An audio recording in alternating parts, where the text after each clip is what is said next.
Naomi Landrum sat at her plank table on a Wednesday in April, opening the ordinary week's mail, and set down the letter from Ephraim Callan of Boston without reading past the first line, because her hand had gone still. She was 42. She had been widowed of Josiah Landrum, a plain wheat farmer of Bright Creek, Kansas, for 15 years. Her 2 grown children were both married and living east. Her house was hers and paid for in quiet. She had, in 15 years alone, developed the habit of reading her Wednesday mail slowly at the plank table with a cup of coffee, because there was seldom anything in it that needed to be read fast. This was the exception. The letter's first line said only, "Dear Mrs. Landrum, if this letter reaches you, I ask you to read it. I promise you, it is only a plain, honest letter of 1 page, and it is not an emergency. Please read it in your own time." The signature at the bottom of the page said, Ephraim R. Callan, Boston. She had not thought the name of Ephraim R. Callan in 7 years, and had not seen it written by his own hand in 22. She read the letter. It was a plain, honest letter of 1 page. Ephraim wrote that he had learned by chance 3 months ago from a cousin of Josiah's, encountered at a Boston shipping office, that Josiah Landrum had died of a fever 15 years back, and that Naomi Landrum was still living in Bright Creek and had not remarried. He wrote that he himself had been widowed 9 months ago of his wife, Charlotte, who had died of a stroke, and whom he had loved as a wife and a friend for 22 years, without ever being able, once, in the whole of the marriage, to bring himself to tell that at 17 he had loved a wheat farmer's daughter in Kansas. He wrote that his marriage to Charlotte had been arranged by his family and hers when he was 22, that Charlotte had not known about Naomi at the time, and had known about Naomi from the 3rd year of the marriage on, and had been very patient of the knowing. He wrote that he was 44, that he had 1 son of 18, William, who was at Harvard, and 1 daughter of 16, Alice, who was well. He wrote that he had thought of Naomi many times over 22 years, and had never before written her, because he had believed her to be married and had had, by his own private code, no right to unbalance a household not his own. He wrote that he had learned in January that she was not married. He wrote that he had wrestled with himself 3 months as to whether it was proper to write. He wrote that Charlotte, in a plain, honest letter she had left him at her death, had said that his old wheat farmer's daughter in Kansas was a debt he owed, and that if he did not, in his widowhood, at least write her a plain, honest letter of 1 page, Charlotte would find him at the Golden Gate and tell him so. He wrote that he was writing her the plain, honest letter. He wrote that he asked her no answer beyond whatever she wished to give. An answer of, "Please do not write again," would be respected without reproach. He wrote that if any part of her, at 42, thought that a plain, honest letter of 1 page could be answered by another, he would be honored to receive one. He signed his name plainly, in his own steady hand.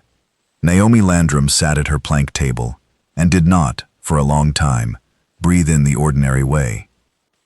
She wrote back that afternoon. She wrote a plain, honest letter of 1 page.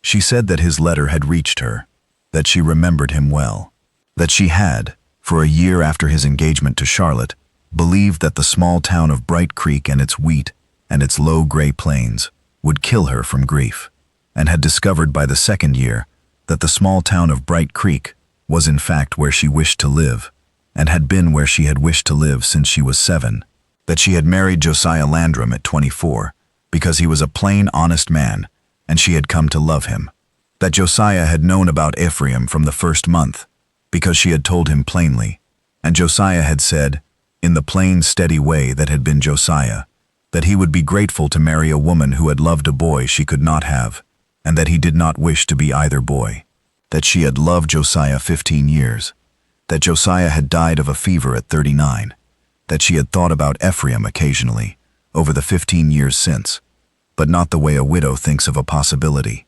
the way a widow thinks of a small piece of a life that had, once, been open, and that she had chosen not to pursue on her honeymoon and had never regretted. She wrote that Charlotte was correct. She wrote that she would be honored to receive a 2nd letter from him at any time, and to answer it plainly. She wrote that if he wished to come out to Bright Creek in the spring or the summer or the fall to visit, He would be welcome to sit at her plank table for a cup of coffee and a piece of pie, and to sleep at her cousin Prue's boarding house across the pasture road, which was where any respectable visiting gentleman slept at Bright Creek. She signed her name plainly, Naomi Landrum, Bright Creek, Kansas. She mailed the letter at Weller's on Thursday. They corresponded through the spring and the summer and the fall. His letters were plain, honest, one-page letters. Hers were plain, honest, one-page letters. They wrote about their children, their houses, their memories of a small orchard in the Kansas of 1862, where Naomi's father had first grown peaches and where Ephraim had, at 17, helped pick a basket. They wrote about Charlotte, whom Naomi came to admire without ever meeting. They wrote about Josiah, whom Ephraim came to admire without ever meeting. Ephraim came out on the second Saturday of October. Naomi met him at the depot in her plain gray coat. He was thinner than she remembered. He was grayer at the temples. He was, in the small, careful courtesy of the way he tipped his hat to her, exactly the same young man he had been at 17. He tipped his hat. She took his elbow. They walked to her buckboard. He stayed a fortnight at Prue's boarding house. He came out to Naomi's plank table each day. They spoke. They walked the fence line of Josiah's small quarter section. They looked at the peaches, which were, that year, better than usual. They sat on the porch step in the mild yellow October light and did not, for the whole fortnight, press each other. On the last day of the fortnight, at supper, at Naomi's plank table, Ephraim Callan said, "Naomi." Naomi said, "Ephraim." He said, "I would like to ask you, plainly, whether you would consider marrying me. I would move to Bright Creek if you wished it. I would sell Boston if you wished it.